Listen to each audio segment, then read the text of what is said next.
think a lot of people have heard of cryonics or are aware of it, but only through references in pulp culture. If I do this cryonics procedure on her, there's a chance she'll come back, and the alternative is her soul or her consciousness was just lost to history forever. Going back to high school, like I was just an outsider. So it was major in philosophy, major in sociology, minor in anthropology. So I didn't have a plan. When I was younger, I experimented with psychedelics. That might just be something that my brain can do, but it also, I was not able to dismiss it. I'm like, there's something else there. Yeah, like these people are no fun. Like, these rationalist people sitting around counting their supplements. Let's go do some LSD. Maybe there is a divergence of humanity. It's possible to think that like some people just have a different evolutionary track. Maybe there's a small faction of people that are going to break away. You didn't think anything radical was going to happen, and then suddenly someone comes up with a new idea and things shift. You have to keep your eyes open for it. Dream up the best possible outcome for what you're doing now. Now I know what it's like to have the tables turn. I see myself, I'm going to say it right now, and it sounds crazy. I see myself as like, so I have a lot of work to do. You know, you have the energy and the charisma, right? I have this. I could go like this, right? So maybe I could talk my way onto a spaceship one day. That's what I'm hoping for.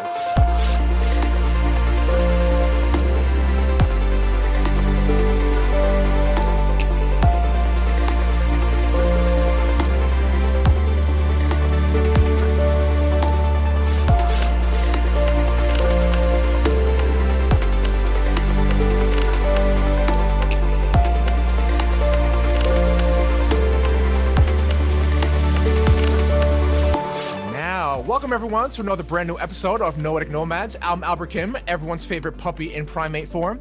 And the reason I even started Noetic Nomads was so I could speak with free radicals like my guest I have here today.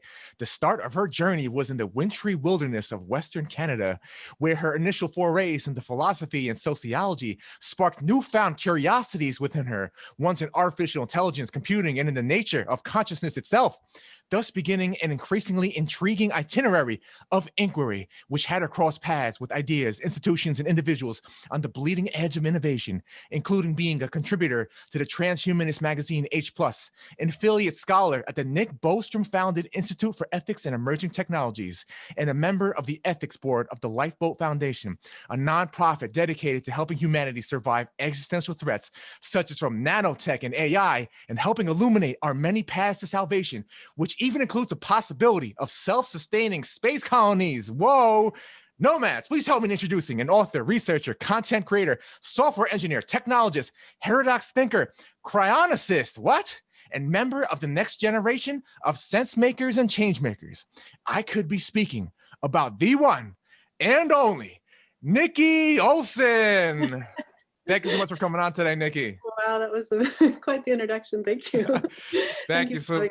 Yeah, I mean, amazing. I mean, thank you so much for agreeing to come on because, wow, like, you know, like, again, like I was telling you, like before, like we started this conversation, I was like, you know what? I don't know why, like, I really don't know much about Nikki at all, but I was like, you know what? Let's invite her to our Sense Maker and Change Makers events. And then let's invite her on the show. And I was just like, I didn't know why. Like the universe is telling me to do it. And then when I actually started researching you, I was like, oh my God, you're not just a radical thinker and doer. Like, you know, I have here at Noetic Nomads. I mean, we're all like radical, but I'm like, you're like a super radical, as you call yourself. So again, I mean, thank you so much for coming on. I mean, I'm really excited for this conversation. And I'd be interested in knowing about how you first became aware of my existence, because I first came across you at Rachel Haywire's Elixir Salon back in June. For those unaware, it was like this amazing event with talks by philosophers, technologists, with like music, live burlesque performances, which I very much enjoyed. And you gave a talk there, and that's how I encountered you. But how did you first become aware of like this weirdo over here that you're sitting across from? Yeah, actually, it was the same way. And you made it to the burlesque dancer part, which by that point of the evening, there was like very few of us left, right? And so, yeah, I remember meeting you there, and yeah, it's unfortunate because it was such a good performance. People kind of left. It was, yeah, it was a good event by Rachel. Yeah, that was amazing. And that burlesque performance, like I was just like doing my research. I forgot her name, but I mean, like she was amazing. And she did a performance to Monty Python's Always Look on the Bright Side of Life. I was like, wow, she won me over just with that. Yeah, because I love Monty Python. Yeah. And Little Mermaid, right? She did Little Mermaid. Yeah. Oh yeah, like yeah. I mean, like it's Yeah. super amazing. And you also attended, as I mentioned, the next generation of sense makers and change makers events a couple weeks ago. And like again, like, I'm so glad I had you on. And like when I was there, like I gave like my little prompts, right? So I like my first one was like, what is something very interesting that you came across recently, right? And you talked with the members of the breakout group about what you came across. And the other one that I asked about was like, what is something like weird or unique about you, right? And then I would just randomly pop into everyone's breakout room while they're discussing, and I popped into your breakout room right when it came in. You're like, you're like, you know what? Something interesting that like maybe not many people are even aware of, or know anyone that's in that field is cryonics. So I'd be very interested if you could start telling us what exactly, what is this cryonic thing that you're into, and how did that whole thing come to be? Okay, yeah. So I think a lot of people have heard of cryonics or are aware of it, but only through kind of these references in pulp culture or like movies or where else, like television. It's kind of like a sci-fi thing, but the idea that you would freeze yourself after death and then come back in the future. So one example would be the movie of Vanilla Sky, although that's like a bit of a weird example because he's having lucid dreams while he's in a cryonic state, which actually is not something that chronicists think would happen because you're frozen, so nothing's moving, including like your brain cells. So, but yeah, that's when I first heard of it, and I didn't think anything of it. And then when I got into futurism, cryonics is, coupled with futurism in the sense that, part of the cryonic future requires a kind of advanced technology. So all cryonicists are more or less like see a future of super advanced technology, with lots of artificial intelligence components, nanotechnology, these kinds of things. I would say like not all futurists are cryonicists, and not all cryonicists are necessarily objectively or like consciously futurist, but there's like a tight coupling there. So the idea is that you would, after death, you would be frozen, brought down to a very low temperature, liquid nitrogen temperature is how it's done right now. So that's like negative 196. It's like really, really cold.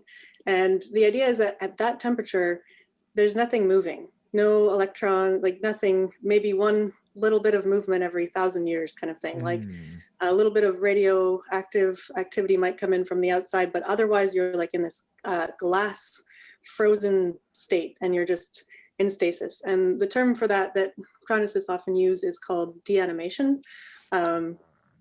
You're going about your life, you're animated, you're a thing that moves, and your cells are moving.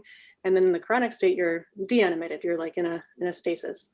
And the hope is that, as in the past, there's been like these progressions in science and medicine to where, like we didn't think we could cure this disease, we couldn't cure that, we couldn't bring people back from like a heart attack, but now we can kind of intervene on that. There's several medical points in history where suddenly there was a new possibility to treat something or to intervene on a medical emergency. So the idea with chronics is that whatever is kind of ailing you now, whether it be cancer or Alzheimer's or something that ultimately leads to your demise, that in the future, that kind of disease would be curable. And so it's just a matter of kind of a time travel. You need to get to that point where you can be cured of that. And I mean, there's all kinds of objections to this, like when you go into this frozen state, some damage is done to your cells, and like how would you repair that damage? It's on a nanoscale. You'd need, molecular nanotechnology, all kinds of things that are up in the air, which is part of why I think a component of why I think it's not more widely accepted is it's really hard to imagine how you would solve all that damage and those kinds of things. Also, people naturally want to avoid thinking about death, so that's another like aspect of why. So here I am like throwing it in your face. Think about death right now. I mean that, like, it's so fascinating. But I was looking into your work, and like you had this fascinating trail, and like you started like in the humanities. You did I believe like a double major in philosophy and like sociology, and then you got into computer science, and then I don't know, like, and just like I would like to go back because I really want to know like where is the root of this. So I would like to ask you, so what social group were you a part of in high school, and what impact did this have on the trajectory you took in your life and career? Oh man. Yeah. I was such an outsider, right? Like, Yeah. Oh, I can part of see the that. problem, Yeah. yeah. Yeah. Well, I'm naturally shy, probably a little bit autistic and like just lacking Mm, in social skills, like very introverted. So that was part of it. But also, we moved around a lot when I was young. So my father was working for CN Rail, and we moved mm. like every 5 years or more. So I lived in like, I mean, I was able to say I lived in 5 places by the time I was 5. And Wow. so like Yeah. I never had like a way to like get comfortable in a social situation, find friends that I had a history with. And so I think that led to like being in this kind of outsider status. And when I Mm, got to high school, we had moved, like in Canada it goes like usually up to grade 9, ninth grade, I think you guys say, and yeah. then 10 to 12. And I had like moved right in like that awkward, like, hormonal 13-year-old like Yeah. Yeah. phase where Yeah. like suddenly bam, like you need to find like your friend group and all that. And I just ended up making friends with these, other kind of outsider types who had like, they were on track to try and graduate high school early because they wanted to like, they thought they were going to take over the world as like a Britpop band that was like Oh, Canadian, but like wow. sang with a British Yeah. accent. Yeah. So I was around these kind of like, very smart, like, trying to achieve these things, like doing things a bit differently, but we were definitely the outsiders. Like, I mean, we smoked cigarettes, which looking back, I'm not like very proud of. Mm. I went to raves, and when I was in that period of my life, like I was, to paint the picture, like I was not comfortable socially, did not fit in, and like was a little bit lost, I guess. Yeah, I know that feel. Yeah. Yeah. Yeah. Yeah.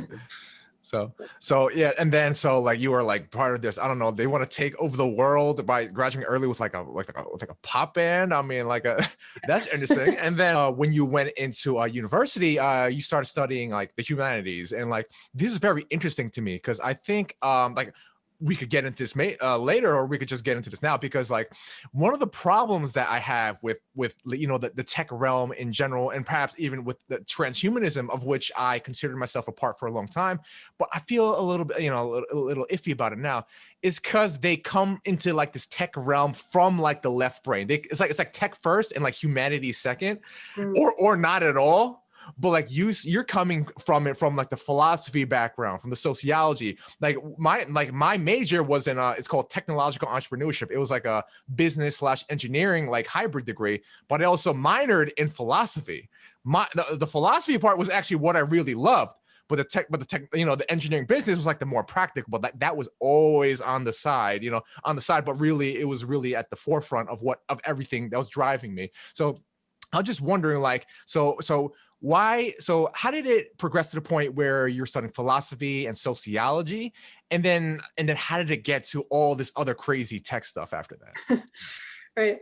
So like I didn't find high school very challenging. Like I was good at math and science. And so when I went into university, I was naturally inclined towards the sciences. And Mm. I went officially like into pharmacology. And looking back, it was probably like I think what I was interested in was consciousness. And like I had Mm. gone to these raves and like been around that kind of mind altering like substance stuff. And I was just, that's the component that really fascinated me. But I started that first year of university, and it was like, okay, learn your statistics, learn your very like, boring kind of intro biology. And Mm. like, it wasn't like really inspiring me. And like, I guess looking back, like I just didn't have like, I wasn't able to stick to it. My sister went into engineering, she like stuck to it. And like, Mm. I needed to be like interested and engaged more. And so I took like an intro philosophy class in that year. And it was more on the ethics, like this university split it up, like, you do ethics and politics and then metaphysics and epistemology. So one of them is more technical than the other. And this one was actually just the ethics and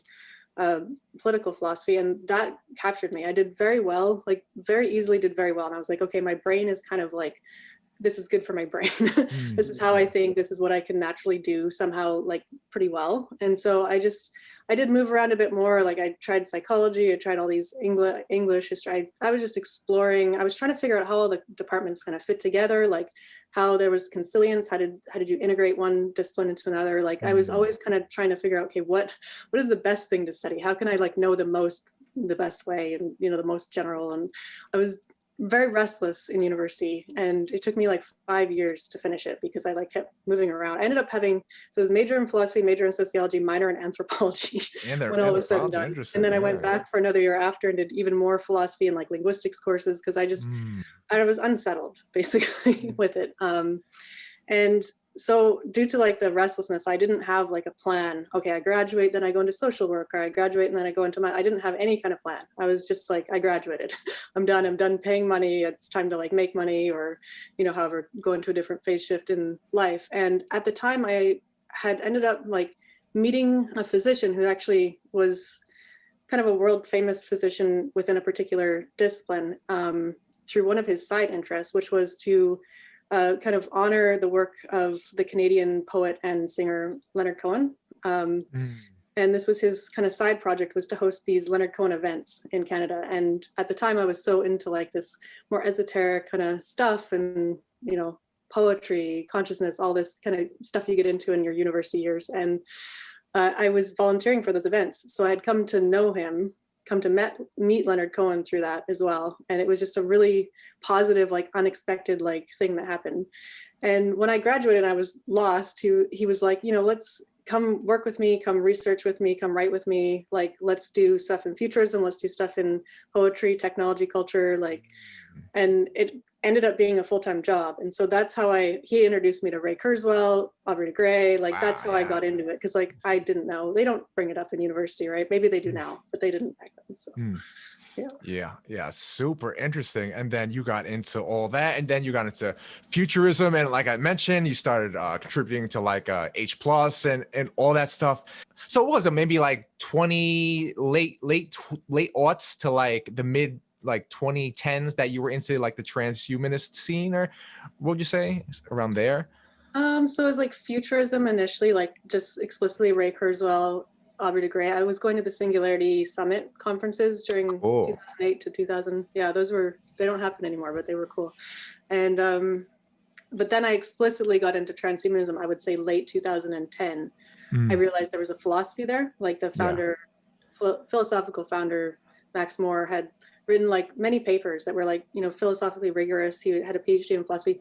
There I was like, oh, now I'm excited because I had the background in philosophy. And so I latched onto that like in 2010, and I kind of gradually trickled out by 2014-ish. I decided to go and study computer science. So yeah. So I'll be very interested to now explore that, because as I hinted at before, like I consider myself like a recovering transhumanist, and it's like, and like, I've been to like some Rachel's sessions at the STOA, and she kind of says the same. She was like, I believe a presidential candidate for the transhumanist party, but then like she just rejected the scene. I believe that's my interpretation of it. And like to me, like when I came from transhumanism, I guess maybe similarly to you, from like the more philosophical background. I was like, to me, it was the scientific, technological, philosophical, and spiritual aspects of what it could be, of what humanity is becoming, whatever this is in the future, is what I was really interested in. It was like the holistic aspect of what we are becoming. And right now, like the sense that I get is like it's a very Silicon Valley, like tech bro-ish kind of culture. I was like, I like Balaji Srinivasan. Like I've been following a lot of his work recently because he's talking about creating like a network state, like a decentralized, like political entity, like based on like little pockets of like communities all over the world, like network together via like a VR community, which is interesting. But I don't like the fact that he's a tech bro and he keeps talking about transhumanism.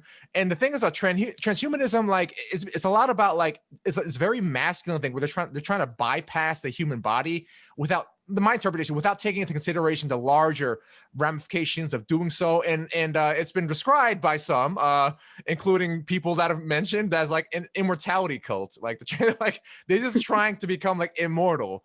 But it's just like but I do like, there's some of that I do resonate with, but like there is some sort of philosophical thing that just doesn't jive with me. So I'm just wondering like what your thoughts are on transhumanism and where it stands today and your own relationship to it.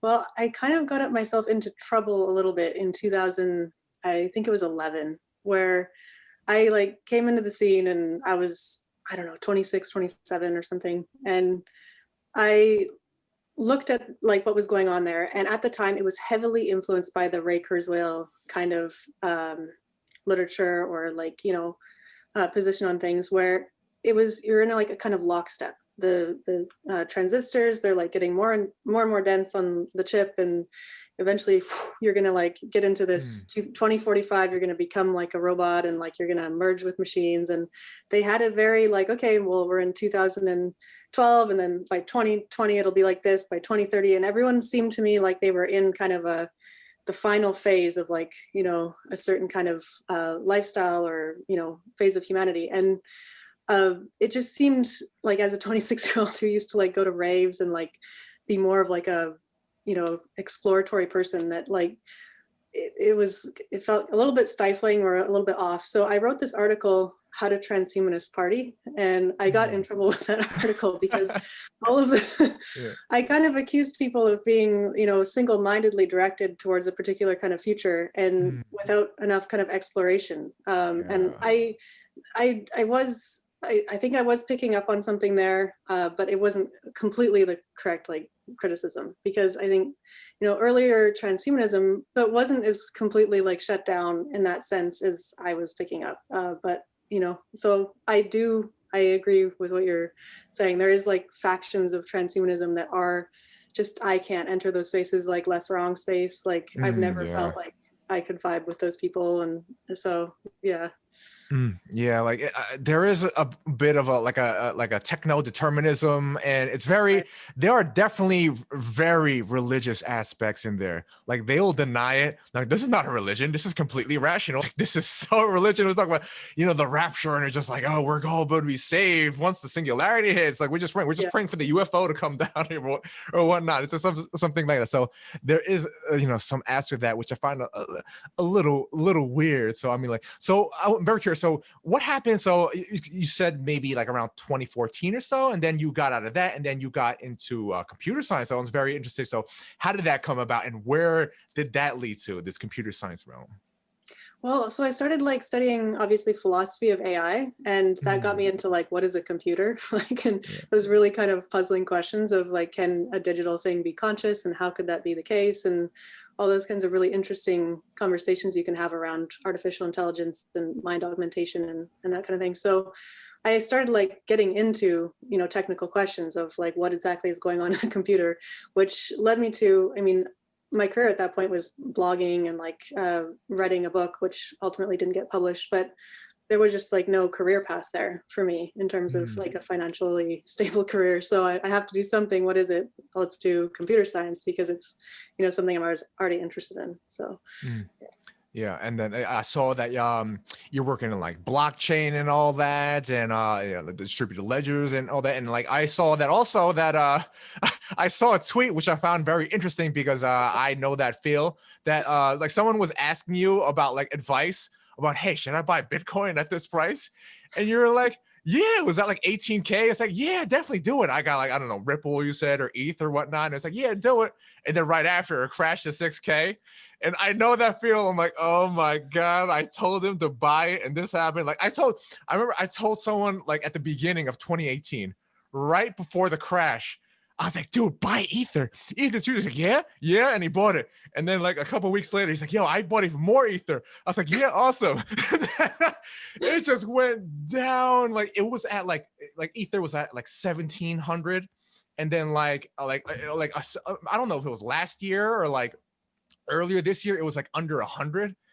Just like, oh my God. And now obviously it's all back now. And now we feel better about that. I mean, right now, as we're speaking, today's December 19. I mean, like Bitcoin hit an all-time highs, and like it's starting to go right now. So I mean, like I'm just wondering what your thoughts on like the state of the art of like crypto or blockchain in general. Like, how bullish are you in the future? Where do you see it heading? Yeah, regarding that tweet, I actually did message the person and be like, it's at 24K. Look, I didn't wreck your life. Please don't hate me. Look, yeah. I think he probably sold it in the meantime and accepted the losses. But it's like, look, HODL, everyone. Don't forget HODL. Okay. Yeah.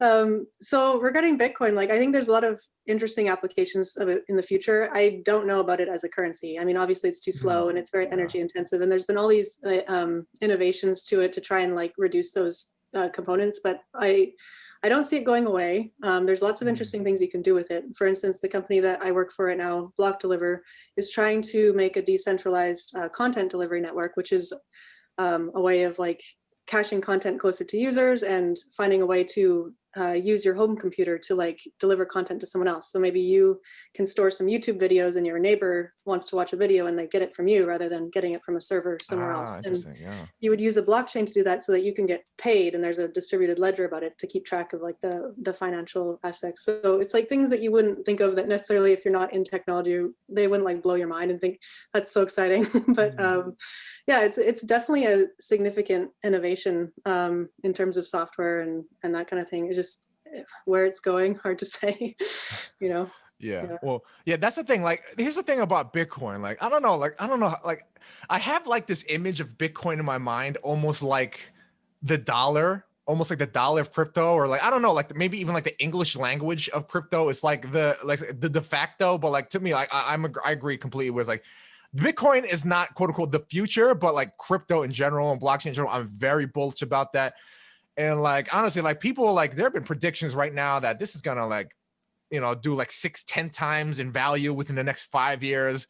That would be interesting. That would be very bullish, and that would be great for the person that you advise to buy all that if they still have it. So yeah, I'm definitely a bullish on that. So now, so we went to like the humanities. Oh, first of all, the want to take over the world by graduating high school early with your, you know, rock band or whatnot, and then the humanities, and then the philosophy, AI, transhumanism, and then we talk about the blockchain. So very interesting. So where does the cryonics fit into all this? Like, how did that get into the picture?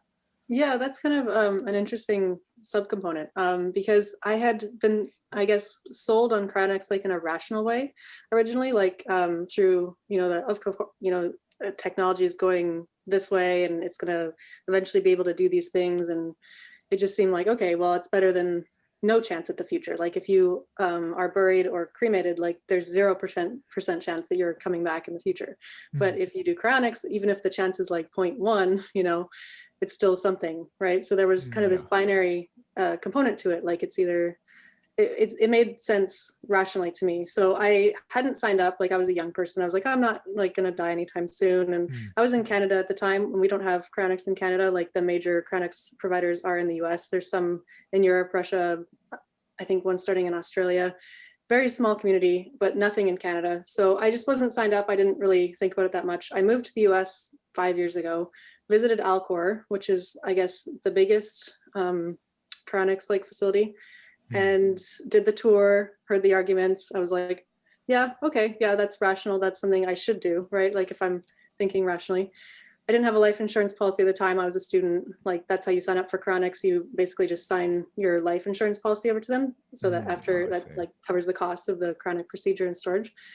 And so I just didn't think that much of it. But then last year, or 2019, early 2019, my cat was diagnosed with cancer. And I didn't think I was going to chronically preserve her, like, you know, before that. But then as it got closer to the final days, I just started having more of like an existential, I guess, more female, like, you know, nurturing kind of shift, where I was looking at her life, and she had lived 21 and a half years. She was like this fighter of like an animal. She had like just a big soul to me. And I thought, well, I mean, if I do this cryonics procedure on her, like there's a chance that she'll come back. And the alternative is that her, I guess the way I thought of it was that her, like her soul or her consciousness or her being was just lost to history forever. And like something like mothering kind of instinct kicked in me. Like, I can't let that happen to her. I can't let her be gone forever. And so I found myself like cryopreserving my cat at the Cryonics Institute. Oh, interesting. So that kind of and I'm getting older too. I'm 37 now. So I think that kind of denial of death that you have when you're younger, and like you don't actually think you're immortal, but you don't address it.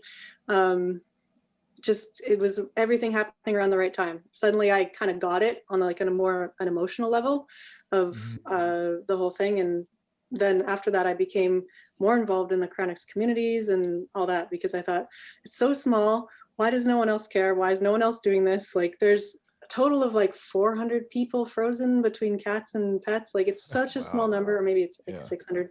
It's so small, you know, like you think of all the people in the world. So yeah. Yeah. I mean that's really interesting, and I love that you brought up like the kind of looking at it from like the rational. You could even say the masculine point of view, the left brain point of view. It's like, oh, this is rational. I should do this and that, and then you talk about with the cats, like, oh my god, and the right brain, the more feminine, intuitive, and like this is very interesting because in my research I came across this stat that cryonicists, they tend to be predominantly non-religious white males, and that there's like a 3-to-1 ratio of males to females. So I'm just like curious about if you have a particular take on that, and do you see any implications from this disparity, again, like this 3-to-1 ratio male female, like non-religious white males. Like, do you have any take on that? Yeah, so I've been in a lot of spaces where I'm like the minority in terms of being female.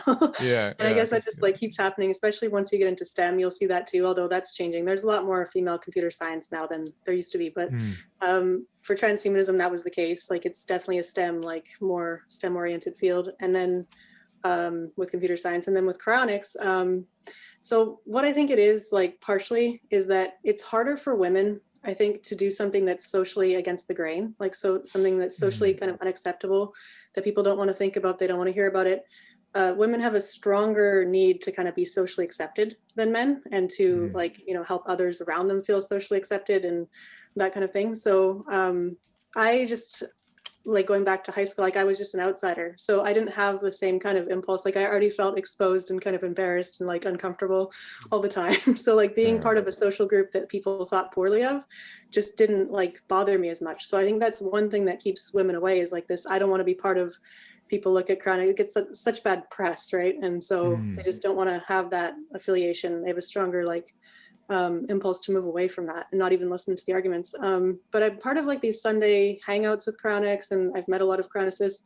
The females that I've met have tended to be more like left brain, like they did like a geophysics degree, or they did a law degree, or something like that. So I don't see a lot of, and I mean, Rachel, who we spoke of before, she's not into cryonics. Like I can't find like a chronicist who's more esoteric, although well, yeah, no, I can't really think of them. Yeah. And again, and like I just love this topic so much, because again, this is something that like I'm like, again, like kind of like a transhumanisty type person. I'm interested like kind of intellectually, and also like maybe even like I don't know what I'm gonna do in the future with this kind of stuff. Like like maybe like, I don't know, 50 years from now, or who knows, because who knows what's going to happen. But so as I mentioned before, like before we started this, the recording is FM 2030. So for those who are unaware, like first of all, I don't know what I'm talking about, but like from what I know about FM 2030, he was like a transhumanist philosopher, a futurist, and like really one of the like the founders of like this kind of transhumanist thinking. And he died in 2000 of pancreatic cancer, and he was placed in cryonic suspension at Alcor in Scottsdale, like you mentioned. And from my research, he was the first person to be vitrified, which means that he was cooled to the cryogenic temperatures, but without causing ice crystal formation, which would make it more feasible to, I don't know, animate him or like do whatever with him. But here's the thing: have you seen the film that came out earlier this year, 2030? I haven't seen that. No. Oh my God. Earlier this year, 2030, I believe it was originally came out in like film festivals in like 2018 or so. It was by Johnny Boston, who was FM's good friend. He first met FM when Johnny was like 13 years old. And like, it basically goes into where like Alcor was going to revive FM, and they wanted to bring Johnny in to film it. And then we get into this crazy story where there's intrigue, there's like conspiracies going on. And like, I just want, and like, I don't know, it came out, it was very bizarre and surreal. And like, I thought it was a documentary, but it was weird. But then I did some research, like maybe it was like a fictionalized documentary. But I just wonder if you had any thoughts, if you heard anything about that. No, I'd never heard of that before. There are like, obviously scandals with cryonics that like people like to bring up, but I don't know if they were in that particular film. Like for instance, there's the Ted Turner tuna can, like head tuna can thing that keeps people bring up. Like I think something to like keep in mind is that like these cryonics facilities were very small. They're outside of medicine, like proper, right? They're not regulated in exactly the same way.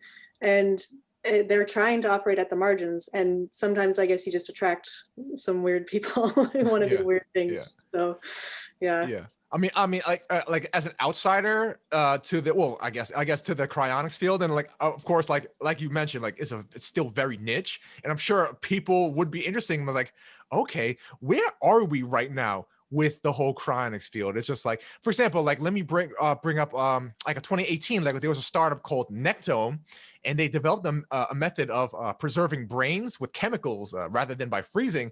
But it's fatal, right? It's basically like they're euthanizing you, but the hope is that in the future, they'd be able to like upgrade, upload your brain into a computer simulation, like neuron by neuron. So like, I just want to know, like where's the current, like what's the current state of the art of like cryonics and all that like related fields?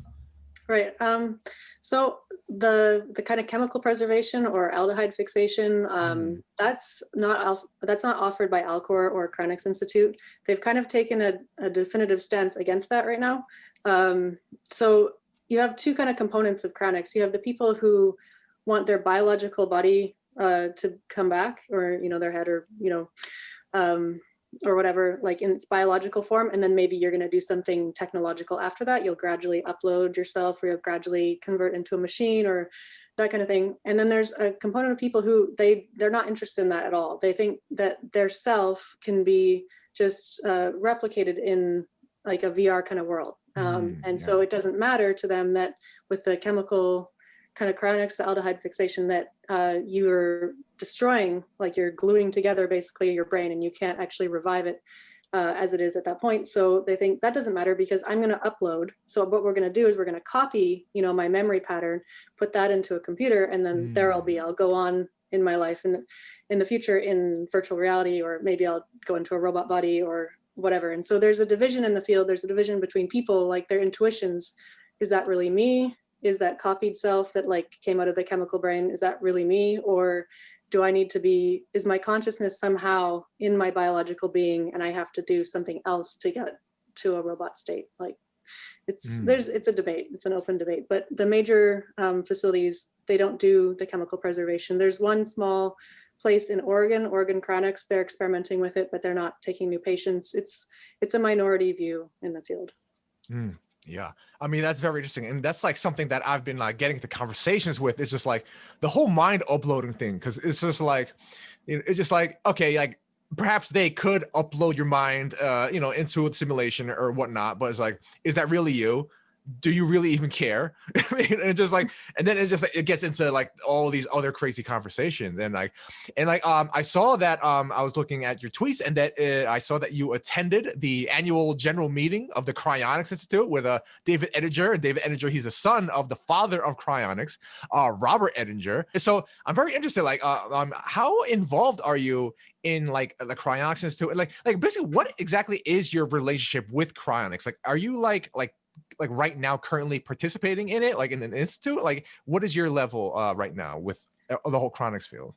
So I'm not like formally involved in anything right now. The annual general meeting was open to anyone who was a member. And since I had my cat cryopreserved at Cryonics Institute, I had become a member. So I just attended that to kind of see, okay, are they doing a good job? Like what's their balance sheet like? Like, are they going to continue to exist in 30 years? Like, just kind of out of curiosity.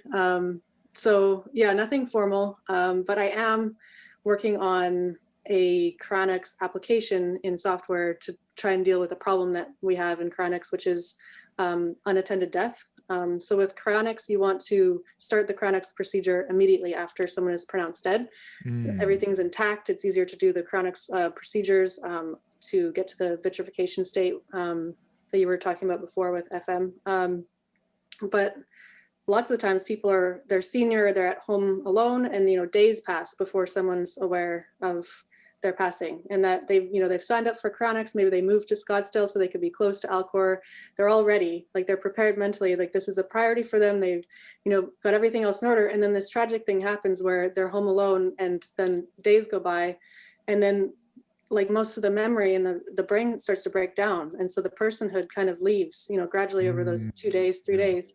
and it's lost, I mean, they still preserve you at Alcor or CI, in the hopes that something can, come of it, but it's really tragic. And so with like the Internet of Things, smartwatches, phones, always on kind of culture, there should be a way to prevent this, right? So given my background now with computer science and just the network of people I'm involved with, we're trying to find a reasonable solution to that problem. So that's like kind of my involvement.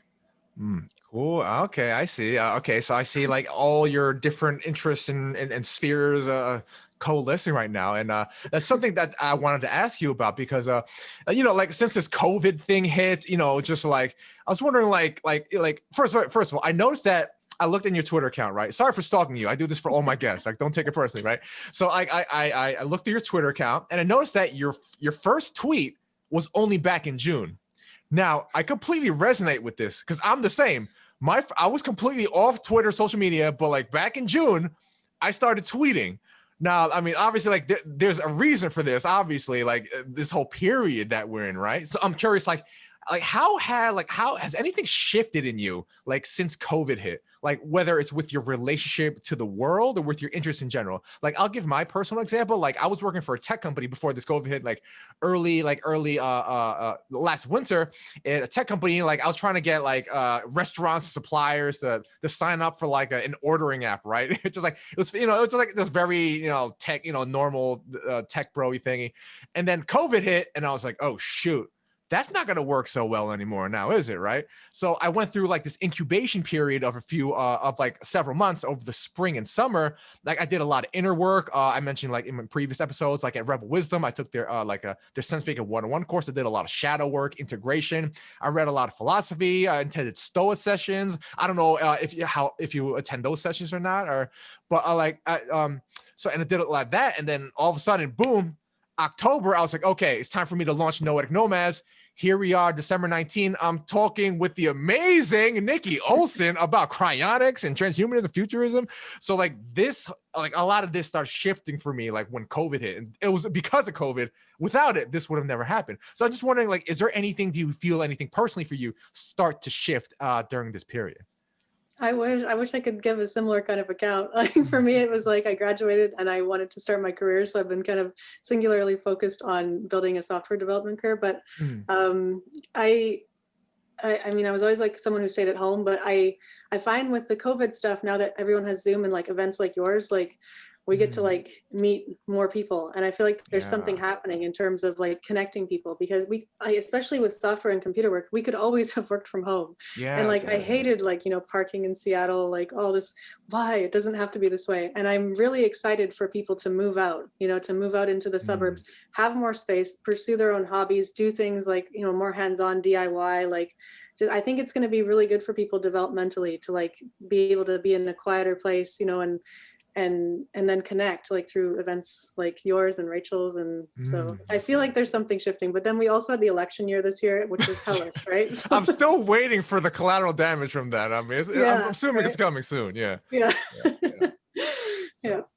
So definitely. And like I know, like again, as I mentioned, like you were at Rachel's salon, which was I love that, and I'm so glad you came to mine. And so I mean, like again, like are you in like any other like salon? I mean, you seem pretty like I mean, my take, you mentioned like you're kind of introverted, but I mean, like I would love to see you at like talking at like the Stoa sessions or any of these other communities. When I was like going over your work, I noticed that like you were like I mean, Rachel Haywire, she was a big part of the transhumanist movement. Obviously, you were into transhumanism. So how did you first encounter Rachel? Like, and how was that relationship? Like, is it like I don't know. Yeah. So how did you like first come into contact with like Rachel and such? Yeah, so it happened on Facebook. And that article that I mentioned earlier about how to transhumanists party, she kind of came to my defense with that, because Rachel, I see. Yeah, I can see that. Yeah, like these people are no fun. Like they're like these rationalist people sitting around like counting their supplements and like let's go do some LSD. Yeah. Not like explicitly that, but like she was more like, where's the party? Like this is a social group, where's the party? And so that we kind of connected, got on the same wavelength there. And then at the time, like, because I graduated from a humanities program, like social sciences, like sociology, I was like, amorphously kind of like a democratic, middle of the road, like politically. And I noticed Rachel was a little bit more, I wouldn't like now I would say Rachel's kind of mellow with politics, but back then she was like, rampant, like kind of individualism. And like, she even got into like neo-reaction after that and was involved with like the Dark Enlightenment stuff and all that. And I was just I'm intrigued by Rachel. Like I respect her a lot in terms of like just what she puts out there. I've never liked, heavy music. There's components of Rachel that I just don't get, and like I'll never be on the same wavelength. But then I admire her so much of like how she's explored all these different like weird spaces and just when you talk to Rachel, she's so normal in some sense, but the image she puts out there is so intriguing. Yeah, exactly. Like if you just like, like I go back, like I had never seen, like, I had known, about, some of Rachel's work and a little bit about, her past, but like I didn't really know the Rachel of back then. Like when I was looking, at your work, and then I came across like these old Rachel interviews, and she's just looking straight out of like the year 2050, like all these crazy hair. And I was like, oh my God. And then I look at her now, I had no idea it was like that, right? So I mean, because like I've attended her sessions at like the Stoa, right? I mean, I know, she's very into the aesthetic and all that, but wow, I didn't know it was like that. But again, like you and her in a podcast, that would be amazing, because the world needs more Nikki. This is why you're here. Radical thinkers and doers. You describe yourself as a free radical, not just a regular radical, a freaking free radical. So again, I definitely love to see that. So at Rachel's Elixir Salon, your talk was on, I believe it was Weinstein's a portal hypothesis. And specifically, it was like, you asked the question, in a period of digital echo chambers and increasing authoritarian cultural tones, I'm reading this verbatim, do such exit mechanisms really exist? Now, I found this a very interesting question. I forget your answer. I mean, I barely remember anything from there other than like burlesque and like the Zoom bombing, which is one of my favorite moments of my life. I don't know if you saw me laughing during the Zoom bombing. It was honestly one of the best moments ever. But yes, I was just wondering, like, can these exit mechanisms really exist in this current, I guess, like information, like ecosystem? Like, what are your thoughts on that? I think definitely yes. And what I really was inspired by Eric Weinstein was just the reminder, like when you study things a lot, like especially when you get into humanities, like and you do like economics or social science, evolutionary biology, everything starts to like make sense, and you think, okay, this is how things are. I know how things are. This is how things are going to be. These are the ways. These are the constraints. This is how we're locked in. And we're going to gradually do this stuff, and it starts to feel so confining. And Eric Weinstein's portal presentation on Joe Rogan just reminded me that like there's periods of history where you go along and you didn't think anything radical was going to happen, and then suddenly someone comes up with a new idea and things shift. There actually is space. There are degrees of freedom. You have to keep your eyes open for it. It's kind of like the Truman Show, like Doer when he leaves. Like we're in a period where like obviously land is saturated. Like there's no new frontier to go. Like you can't, oh, I have my group of people and we have this new idea, we're going to try it out. Okay, let's go to this land over here and we're going to try it out there. Nothing like that exists. So it's going to have to come about in some other way, like in a digital space or space, I don't know. But this idea of like keeping your eyes open, how can I get out of this feeling where the future is so mapped out, like it's going to go this particular way, the dollar is going to go like this, and this country is going to slightly do this, and it's confining. You have to keep your eyes open for possibilities. Yeah, absolutely. I so believe in the portals. Like I just tweeted today, right before our conversation, I tweeted, hello is a portal. That's it. Hello, and then boom, all this happens. And like ever since I started this project, I just keep saying hello. Before I was not like, again, like you, I didn't start tweeting until June. I was like in my own little bubble. And then I was like, I just started doing this Noetic Nomads thing. And I was like, okay, now I have to say hello. Even when I'm not comfortable, I have to say hello. And then all of a sudden, boom, hey, let me introduce you to these people. Boom, let me add you to this group. I'm like, oh my God, what the hell is going on? And it's like, it is like these portals are happening. Right now, we're opening a portal. We don't know where it's going, right? But something's happening, like, so, I mean, I'm completely with that. And like, I guess maybe Noetic Nomad is his own portal. Look, I started this site. Look, I have no idea how to code anything. I'm just using all WordPress plugins. So I have so many problems with, messaging on the site. So I opened up, they're like, hey, I opened up a Discord. I just told everyone to join the Discord, boom, and all these other conversations start happening on the Discord that wouldn't happen here. I was like, wow, I just opened up another portal with the Discord. So yeah, I'm completely with you on that. Again, like I got into the reason that I'm into, well, one of the reasons I'm into transhumanism is because like I used to have really bad health problems. I was in a really bad state for a long time. And to get out of it, I got super obsessed with health, fitness, nutrition, spirituality, breath work, and all that stuff, yoga and biohacking. So, you know, like people wear like Dave Asprey's work and like Ben Greenfield and all that such. And like they're, you know, experimenting themselves, nootropics, devices. I got my Aura ring right here. I wear a freaking a grounding bracelet where I'm literally electrocuted all day by this thing. So like I do all that kind of stuff. So like in order to like kind of upgrade, you know, improve and like increase my capacity. So I'm just wondering like what sort of practices, like if any, like are you personally into, whether, you know, any transhumanistic type things, biohacking or anything like that? And like and where do you see yourself, like where you see your personal relationship with stuff like transhumanism going into the future? Is it going to be like, maybe I'll I'll be part of this whole chronic experiment as well? I'm just wondering your thoughts. Yeah, so I also like Ben Greenfield, and it's interesting because he's like outside of transhumanism. He's not involved with any of that stuff. Yeah. And yet to me, he's one of the most fascinating people in the space of like biohacking and like, you know, kind of dealing with the condition of your body, like, you know, and so I obviously like very technological person, like I have a Twitter account, and I don't like to get too far into the space of, I think Ben Greenfield, he turns his Wi-Fi off at night, and like I mean, I don't go that far with it. Yeah, although I'm not that extreme either. Yeah. Like I still want my security cameras to work, and like there's certain trade-offs you have to make, like, and so I have the Aura ring. Oh, you do? Wait, are you wearing it right now? No, I can't wear it in the day. I find it too uncomfortable. I don't know really? So yeah. you just track it for the sleep and all that. Okay. Yeah, Gotcha. totally. Yeah.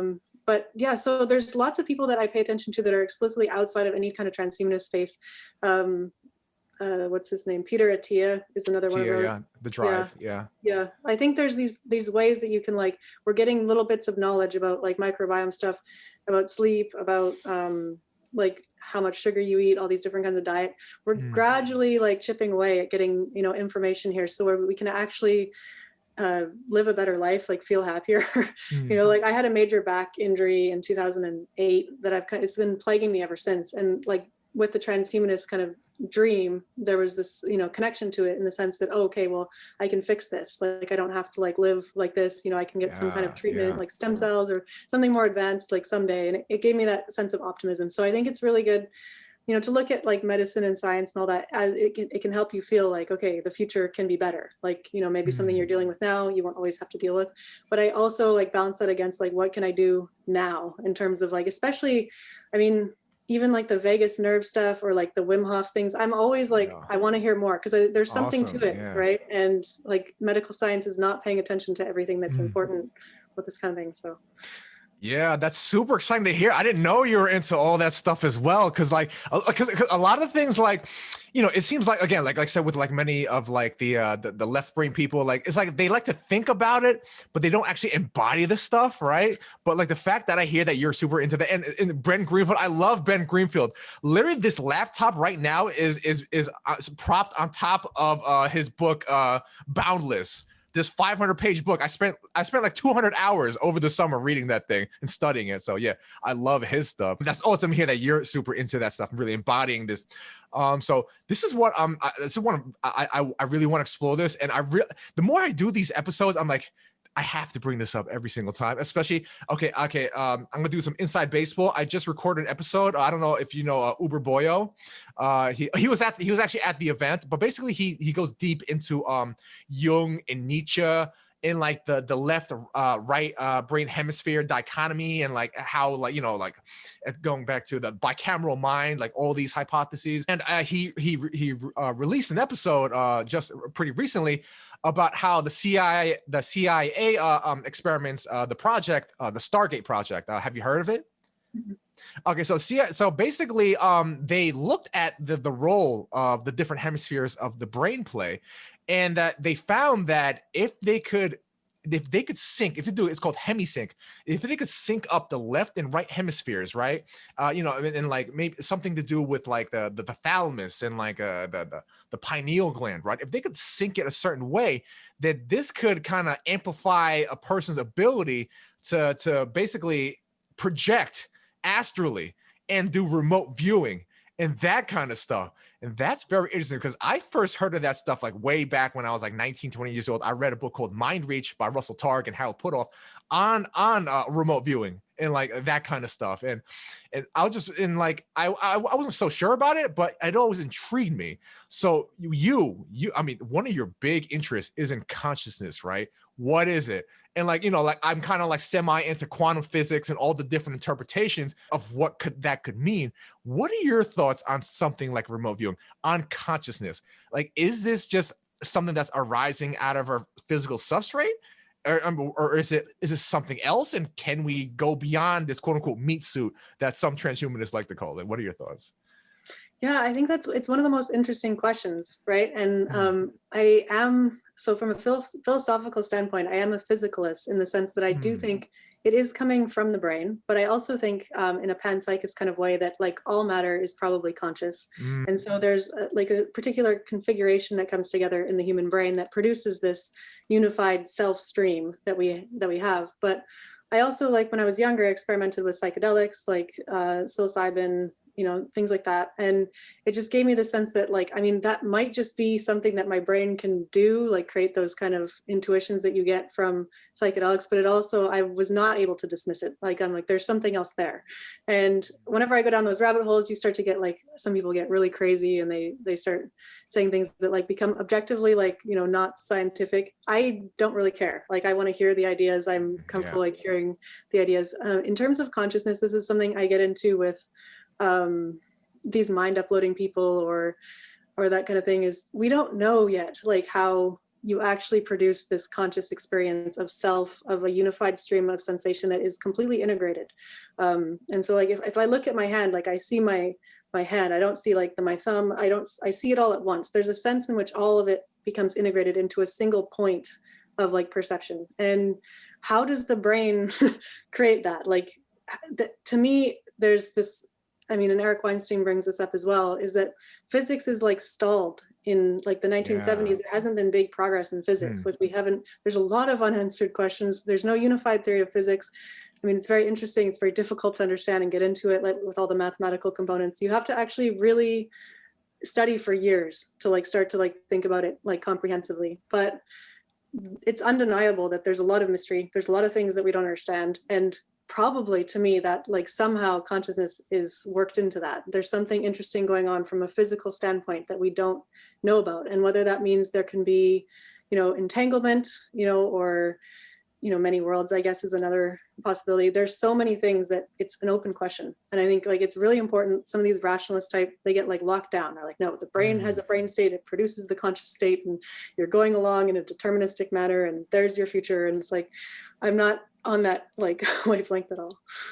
Yeah. And I'm really with that. And like I just saw like Evan at the Stoa, like my friend at the Stoa, like he just had this whole presentation on the bridge on how kind of like how like science is not a path to really like to progress up like the stages development. Like, are you aware like Keegan stage development, like level 3, level 4, level 5? It's kind of like, like how you progress like through like these, human developmental stages. And like science is a knowledge quest, right? But it's not going to get you past that thing. And like, and he talked about how like metacognition, right? Metacognition, like we think about what metacognition is thinking about thinking, but no, like it's kind of like, no, the telescope cannot see itself. What you need is something outside of this quote unquote, rational cognitive realm in order to see it. So he's talking about like phenomenological self-inquiry, sort of coming from like the ancient wisdom traditions, like maybe like a Buddhism or like a Gnostic Christianity, some sort of like deeply going aside and like kind of contemplating experience itself that can help see and progress to see, oh, okay, like kind of like, like to get past the Sam Harris level of development where he's like, no, you are irrational, you are wrong, Trump is evil. Like it's kind of that thing. So I definitely find that very interesting. And so I'm just wondering right now, like, where are you right now? Like, for example, as I mentioned, the first prompt at the next generation of sense makers and change makers event was, what is it? What's something that you've come across recently, whether it's a book, an idea, a movie, a show, whatever, is that just blown your mind, that's really been like, oh man, this is really awesome and I want to share it with the world. So I really want to know, like, what is it that Nikki Olson has come across that she's like, who, everyone, this seems a little interesting. Look at that. What do you think? Oh man, like, well, I really didn't like my answer that I gave in that question period. You can redeem yourself right now. I mean, no pressure, just whatever's interesting. I'm just curious. Yeah, I'm just curious. Yeah, I don't. So, like I mentioned earlier, I've been so locked into, I want to develop my career. Like, I want to get going and get some momentum in terms of software development. So I just haven't done anything interesting in the last year. Like, I see. I haven't seen any new shows. I haven't read any good books. The one thing that did come up though, because we are in an election year, is I never went into like the dark enlightenment or the neo-reaction stuff before. I always was like, I don't want to go anywhere near like that alt-right stuff. I just like outright like dismissed it as like, it's like, this racist kind of, thing that's happening. But I did end up looking at a couple of interviews with Curtis Yarvin and those kind of people. And I realized it's not as weird and like bad as I thought it was going to be. So that was like the one thing that I came to this year is I think people could benefit from really thinking about what is democracy, what are democratic civilizations. Maybe they are the paramount like of our existence, but are you sure of that? Like, what are you sure about? I never wanted to question, I don't want to live in a non-democratic society, but I think they have some really interesting like observations about the way that things break down or the instabilities of a democratic society. So that was really, it's so you talk about like being a female who goes into spaces where people don't want to go. Yeah.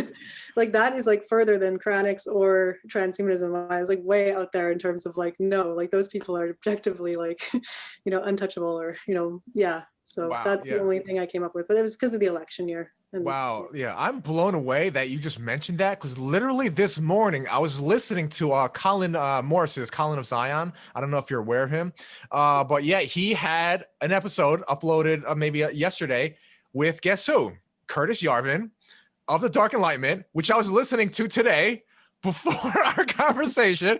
And I even saw Rachel tweet about Yarvin, I think yesterday. So Yarvin is in the air right now, and the Dark Enlightenment is in the air. And I'm not so aware of what that is. I mean, I've heard of it. I've read little tidbits, but I'm not so sure about what it is. So I'd actually be curious if you could, like, what is your take on not just the Dark Enlightenment, but I also know, like, from looking at your tweets and whatnot, that like, and know that you're like this radical outsider and you don't buy into this, the mainstream left-right paradigm. So where do you see like where we are in terms of that, and how these other maybe counter movements like the Dark Enlightenment, like, how do they fit in?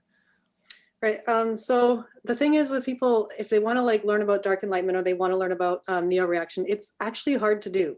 And the reason is that I'm sure you noticed this morning with like Curtis that he is somewhat autistic and he can't keep to a train of thought. Or he dives on history, right? And you're just like, no, like, what do you think? And like, it's like really hard to figure that out, right? So it took a lot of exploration, and there's obviously different positions within the field.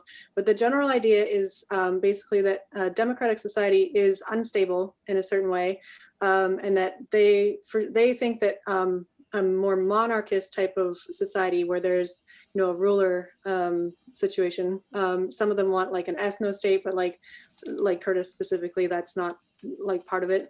They think that would be more stable and that everyone would be better off that way. And they point to a lot of historical examples, and they're analyzing like kind of the trends, and especially dealing with this election year. And you're watching about like the infighting, things do feel unstable. It does feel like people are, they're living in different worlds. They have different realities. They can't see eye to eye. There's certain trends that like start happening with democratic society in terms of people vote for like a greater and greater, welfare state. People vote for a greater and greater, like just government in general. You get this affiliation of the media and like the cultural elite, the coastal elite coming in and being all mixed together as one, and like they're unable to understand like, working people, all these kind of things, way of analyzing it and looking at it. I just found that the Dark Enlightenment brings like a fresh kind of different look at like why the things that are happening might be happening. But that being said, like I don't know in terms of like where it could be going. People, whenever I make any kind of radical like proposition, people are like, no, like Corona is just going to be over. The economy is going to recover. Like the Democrats will get more moderate again. Like everything's going to be fine. And like part of me just wants that to not be true. Like, and something new, something different. Let's try something different. Yeah, absolutely. And like, here's the thing, like, again, like, as I mentioned before, I was like, I am waiting for the blowback to happen of this whole like Joe Biden. Like, first of all, I am shocked that it's gone as stably as it has. So I don't know if it's just like I'm just being an accelerationist, just like praying for everything just to collapse, or if I'm just like really like understand like, look, something's gonna go down. It's gonna happen real quick, which is why I put basically my life savings in stuff like crypto and all that kind of stuff, because I'm like, something's gonna go down soon. I'm feeling. So again, like I don't buy that left right paradigm either. And again, like things are gonna, I've made predictions on the show before. I see a soft, perhaps even a hard collapse coming. So what do you think about other alternative systems, like other than the dark enlightenment? I'm sure that could work for small pockets of like, neo-feudal, colonies, what, I don't know, like somewhere else in some like parts of the country or the world. But like, what are your thoughts like on the systems maybe of like a top-down AI system or some of these other things? Because that's one of the things that a lot of people, especially like you talk about singularitarians and people in the related spheres, talk about, hey, they're gonna have like this AI overlord that like controls everything and makes all the right decisions. Like, what are your thoughts on like possible governance structures of the future and how like technology or maybe some anti-technology can play into that? So I used to be trying to solve like this problem of what is the best form of governance for everyone. Like what, what, not just world government, but like if you look around the world, everything's kind of similar, right? Or it's heading in the same direction. Now, like in the last year, I started to think maybe there needs to be some kind of separation. Like maybe there is a divergence of humanity where it's not necessarily hostile and it's not necessarily like I'm better than you, but this idea that we're the same because we're all human, I just don't really accept that anymore. I think it's possible to think that like some people just have a different evolutionary track. Maybe there's a small faction of people that like, going to break away and somehow form a different, like way different kind of civilization than like the status quo. But if you think about it, like most people are a normal curve. Most people are very similar to one another, but you always have those outliers. And I think the interesting political things are going to happen in the outlier community, whether it's like an anarchist thing, a seasteading thing. I don't think like I used to think maybe moon colonization would be interesting as a frontier for politics, but now I think or not moon, but like Mars, especially with Elon Musk, like 2035 or whenever it is, it's very soon, like in our lifetimes. I used to think that might be a frontier, but now I don't think so, because there's a lack of resources on Mars that everything would be kind of throttled by Earth. But I think like it's going to happen at the margins. It's going to be a small group of people. Like, I don't think we can expect the widespread kind of adoption of something radically different. I think it's going to be a small group of people. Yeah, absolutely. I've come to the same realization. And this is like one of my like problems with the Game B movement. Are you aware of the Game B movement? The Game, yeah, there's basically, it's like Daniel Schmachtenberger or Jordan Hall, Jim Rudd. It's basically like there's Game A, there's like rivalrous dynamics and all that kind of stuff, and like negative externalities, like late capitalism and all that. Like basically everything is just it's basically all these old ways, these game theoretic ways of being that have like put us in these multipolar traps. Like they're gonna lead to like systemic collapse of like the entire of all of civilization. And like Game B is like trying to get out of that, right? But there's some aspects of Game B where it's like, okay, we got to completely get rid of all rivalry. We got to completely have like an omni-win civilization. Everybody wins, make sure all vectors of the system pointing towards wins for every single person. And I got to the point like, no, like that's utopian thinking. And like I came with the Game C framework, which affords a meta utopia. And by meta utopia, not the utopia with a U, but the utopia with an EU, meaning a good place. Basically, there's going to be a framework where there's a lot of good places with that definition of you, defined by each group, by each community. Meaning, if your definition of good is like, hey, we're Spartans, we're going to kill all our weak young, and we're only going to raise the the hard warriors. That's their definition of good. They can, if they have the ability to create their own little pocket, then there's like they have a utopia, and it's like you can have all these different pocket utopias. And I see that just like you, like it's going to be a plurality of good spaces, a meta utopia. And also I see the breakaway civilization. Like I've talked before with a lot of people, we talk about this idea of a human superorganism, right? And like this meta crisis that's happening here, that the crisis of crises is like the growing pains of like this emergent human superorganism. But there's also the realization, perhaps there will be aspects of maybe a big pocket of humanity that becomes a large human superorganism, but then there's gonna be the splinter groups. There's gonna be the ones like, wait a minute, so what is humanity at this point? We're talking about transhumanism. What happens when like people alter their biology to the point where they become a different species, become to the point where they don't even have a biological substrate anymore? It's like you have like these libertarian types who just blasting off into space. People are right to kind of like, my take is that people are right to kind of like suspect like these billionaires like and like Elon Musk and like Jeff Bezos, like, hey, they're just trying to save themselves. You're right. They might be trying to save themselves, and maybe that's how humanity will spread into the universe, because they just blast off by themselves and leave the rest of us behind, and maybe we just burn to death here. So yeah, I can see all of that kind of stuff happening. So I just want to know if you have any thoughts on that, of like possible trajectories for mankind, other than us living happily as one big happy family. Yeah, I don't see the big happy family like scenario. And I think people, it's hard to kind of keep it in mind, but a lot of people are happy with like the current situation. Like we're living better than we've ever lived before. And the things that plague people are things that like either will plague people forever, just the nature of existence, like existentially, the fact of death and pain and stuff, like social acceptance, all these kinds of things, they're always going to be somewhat there. I mean, maybe not in a far future, but a lot of people like right now, even though there are things that are difficult in a Western world, like, with a high standard of living, they're pretty happy. And then there's those of us who are still radically dissatisfied, like there's some, we're like, no, we need more, things need to be more perfect in a certain way. Like I like that idea of the utopia, like kind of where, because there's disagreement, and it sounds so antisocial or something to be like, no, like, we need to diverge as a species or something, to make like such a statement like that. It doesn't sound very good, but there are like different ideas. Like maybe it isn't best that we try and always be like, well, we're all human, maybe no, like we're different kinds of humans. And I see people who live a completely different lifestyle than me and they're happier than me, right? And people are different. And I think it's fine to like think about a future of divergence, an amicable kind of divergence, whether that's into the solar system or into the sea, whatever it is. So, yeah. Yeah, there it is. The free radical manifesting itself. It's like, that's exactly what I love to hear. It's like, perhaps maybe, we see ourselves, maybe we're not just, just see yourself as human. We could be all these other different things, which is why I am not surprised you went down your radical path and why you're here. Free radicals talking to each other, coming together and spreading these amazing ideas into the universe. Nikki, this has been an amazing conversation. I'm so glad that I just unknowingly just going into the void. I don't know, the universe telling me, hey, talk to Nikki. I'm like, okay, universe, I'll talk to Nikki. And like all this amazing stuff happens. So again, thank you so much for coming on. And like, I would like to turn it over to you for the last question of the day. Ask me anything.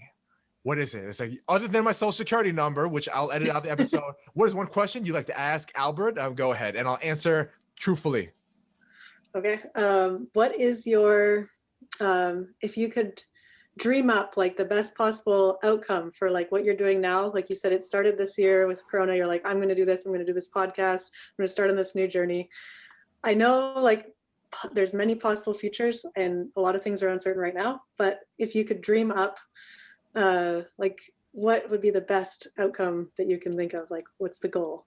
Oh, wow. Now I know what it's like to have the tables turned. I'm like, the pressure is like really the best possible scenario for no.